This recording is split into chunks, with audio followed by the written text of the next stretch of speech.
Olá, meus irmãos, que Deus os abençoe, em nome de nosso Senhor Jesus Cristo. Estamos aqui para trabalhar juntos, eu e você, por esta causa tão preciosa, a causa do Evangelho. Enquanto seguimos nos alimentando da palavra viva, da palavra manifestada, das promessas para esse dia.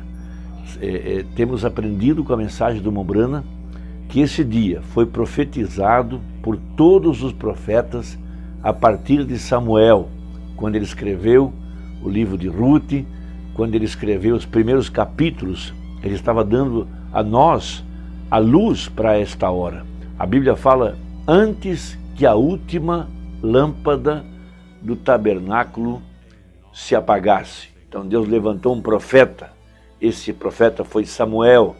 Então aqui no tempo do fim, antes que a última lâmpada se apagasse, Deus levantou o profeta de Malaquias capítulo 4. Ele foi a última lâmpada dos 7 castiçais, de acordo com a profecia. Ele é o anjo da 7ª era, mas ele é também o anjo do 7º selo, pois ele cumpriu o ministério de Elias para esse tempo final. Ele pregou contra Jezabel, pregou contra a Casa Branca, pregou contra a feitiçaria, contra a idolatria, contra o pecado dentro da igreja. Esse foi o ministério de Elias. Mas ele também manifestou o sinal do Filho do Homem quando o título de propriedade lhe foi entregue no Monte do Pôr do Sol. Esse título de propriedade é a totalidade da palavra, a plenitude do entendimento. E nós sabemos que Jesus disse, minhas palavras são espírito e vida. Então todas as profecias para esse dia final foram cumpridas no ministério do anjo de Malaquias 4. Por isso podemos dizer que toda a plenitude da divindade nele habitou. Queremos dizer com isso que cada escritura para este dia não ficou nada sem ser cumprido, sem ser revelado. Todos nós sabemos que Jesus tinha a plenitude da divindade, mas nós sabemos que haviam profecias que ele não estava preenchendo, não eram para o seu dia, que é a metade do versículo 2 de Isaías 61 e outras escrituras que eram para se cumprir nesse tempo final, através do seu corpo, que é a igreja. Mombrana, citando Joel capítulo 2, verso 28, ele usou a palavra kenos, que no grego, ou que no original, quer dizer que Deus se esvaziou, ou melhor, ele mudou de forma. Então, Jesus Cristo agora, em outra forma, tudo é ele. Ele é o mesmo ontem, hoje e eternamente.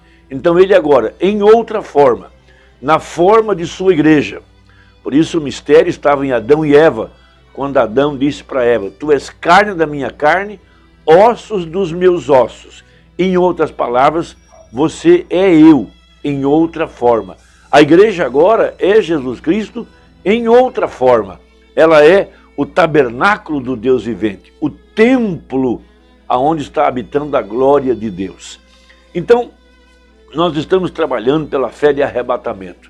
E temos aprendido com um profeta que a fé para o rapto está totalmente baseada no perdão que nós alcançamos da parte de Deus. O perdão que ele nos dá e, por conseguinte, o perdão que damos ao outrem. Não podemos pensar em ser perdoados sem ter um coração perdoador. Então, veja, para alcançar misericórdia, é necessário ir até o altar de misericórdia, onde está o sangue, veja, e alcançar misericórdia através dessa porta de entrada, que foi através do sangue derramado na cruz. Todos nós sabemos que Jesus é a palavra, então no Calvário, a palavra estava ensanguentada. Veja, e o véu foi rasgado para mostrar o propiciatório atrás de peles humanas. E hoje é a mesma coisa. A razão pela qual a virginécia ficará para a grande tribulação, disse o profeta, é porque ela não estava debaixo do sangue. E a razão para a qual ele disse isso foi porque em Mateus capítulo 25, Jesus disse que ela não soube o dia e a hora da manifestação do Filho do Homem. Em outras palavras, ela não alcançou o altar de misericórdia. Ela não pôde romper o véu e ir até onde estava o sangue. O sangue, na verdade, hoje é a vida. E essa vida estava escondida atrás de peles, porque Deus sempre teve peles cobrindo a divindade, sempre, porque Ele se esconde dos sábios e entendidos e se revela aos pequeninos. Vamos tomar uma escritura em Hebreus capítulo 4, o versículo 14, algo muito importante para esta hora. Visto que temos um grande sumo sacerdote, Jesus Cristo, Filho de Deus, que penetrou nos céus, retenhamos firme a nossa confiança, porque não temos um sumo sacerdote que não possa compadecer-se das nossas fraquezas, porém um que, como nós, em tudo foi tentado, mas sem pecado. Cheguemos, pois, com confiança ao trono da graça. Isso é muito importante. O trono de Deus, hoje, não está mais nos céus, ele está na terra. O altar de misericórdia está dentro da verdadeira igreja, porque Deus mudou de forma. Vejam, para que possamos alcançar misericórdia e achar graça, a fim de sermos ajudados em tempo oportuno. Por isso disse o profeta que hoje, não entrar além do véu é não alcançar graça, é não alcançar o perdão de nossos pecados, é não alcançar misericórdia. Lá atrás, no tempo de Moisés, veja, ir além do véu sem ser chamado era morte. Hoje, não ir é morte. Não ir atrás do véu e reconhecer a palavra manifestada e reconhecer o verbo, Jesus Cristo, manifestado entre o seu povo, é não alcançar perdão, é não alcançar misericórdia. Nós vemos que o ladrão da cruz alcançou misericórdia porque ele foi além do véu.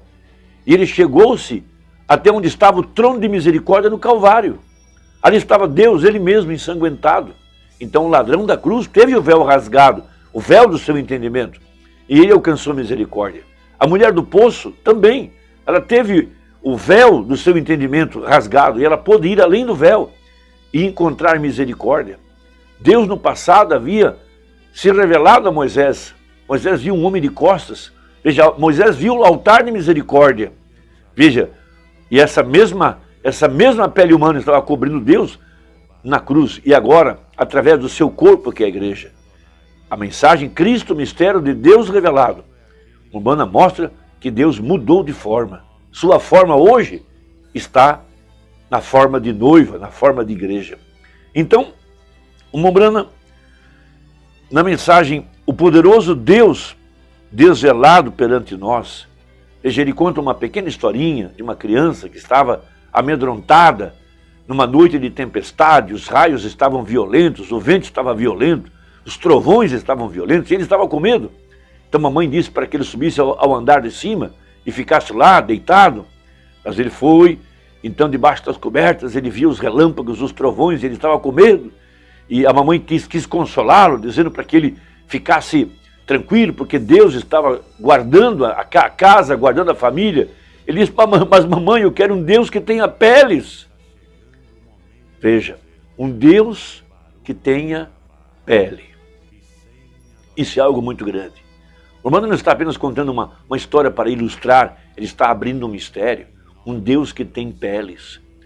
Veja, o povo do Velho Testamento não podia entrar além das peles de animais, mas eles sabiam que Deus abrigava atrás de peles de animais.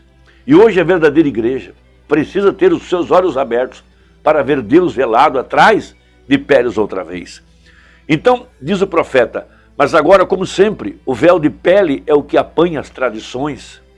As pessoas pensam que Deus está num prédio, que Deus está numa certa organização, que Deus está numa certa associação religiosa. Veja, então lá eles mantêm uma lâmpada acesa, aí as pessoas passam na frente daquele prédio e fazem um sinal para mostrar reverência e respeito de que Deus está ali dentro. Não, veja, simplesmente não conseguem acreditar que é Deus fazendo-os agir desse jeito. Está vendo? É porque Deus está velado na sua igreja. Veja, ele usou a palavra kenos, que quer dizer mudou de forma. Veja, com pele nele. Isso mesmo, ele está escondido do incrédulo e está revelado para o crente. Sim, Senhor. Agora, quando o véu das tradições deles e de tradições dos anciãos e atravessa-se a palavra, então torna-se plenamente visível. Nós o vemos, veja, deidade novamente velada em carne humana. Isso está em Hebreus, capítulo 1, verso 1. Havendo Deus antigamente falado aos pais pelos profetas, a nós, nesses últimos dias, falou-nos pelo Filho. E aonde estava o Filho? Velado, atrás de peles humanas. Veja, disse que sim, e também Gênesis 18, quando o grande Elohim apareceu para Abraão em forma de um homem, ele tinha peles sobre ele também, mas Abraão o adorou, Abraão pôde rasgar o véu. Você se lembra que Deus era um homem que se encontrava ali comendo e conversando com Abraão, e disse que o que Sara estava fazendo na tenda atrás dele. E Jesus disse, como aconteceu nos dias de Sodoma, assim será na vinda do Filho do Homem, deidade velada novamente em carne humana. Irmão, se você puder prestar atenção, no final das mensagens, quando começavam a fila de oração, veja, Deus estava velado em pele humana, na pele de seu profeta, mas ali estava Hebreus 4:12, a palavra de Deus é viva e eficaz, e ela penetra além do véu, e ela pode discernir os pensamentos e as intenções do coração.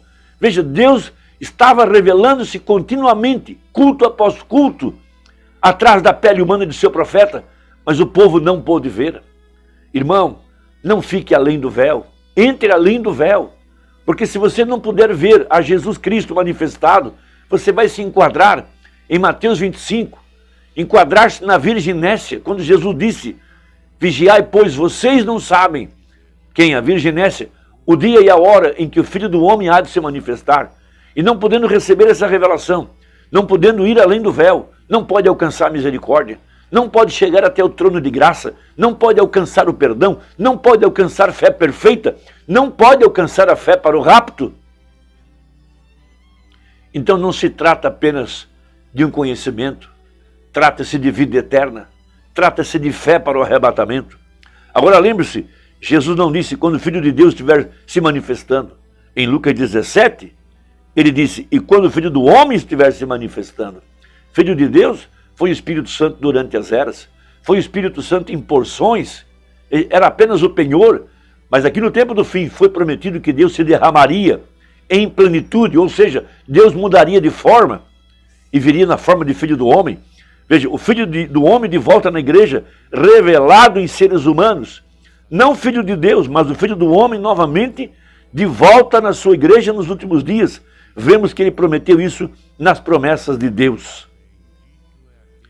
Irmão, então isso fica estabelecido. Veja, que Deus possa abrir a porta da misericórdia para você e para quem você ama, porque o altar de misericórdia está totalmente à vista. Deus atrás de peles humanas outra vez. Deus em seu povo. Veja, não apenas andando conosco, mas em nós. Veja, esse é o mistério para esta hora final. Veja, o trono de misericórdia, o altar de misericórdia está em nosso coração.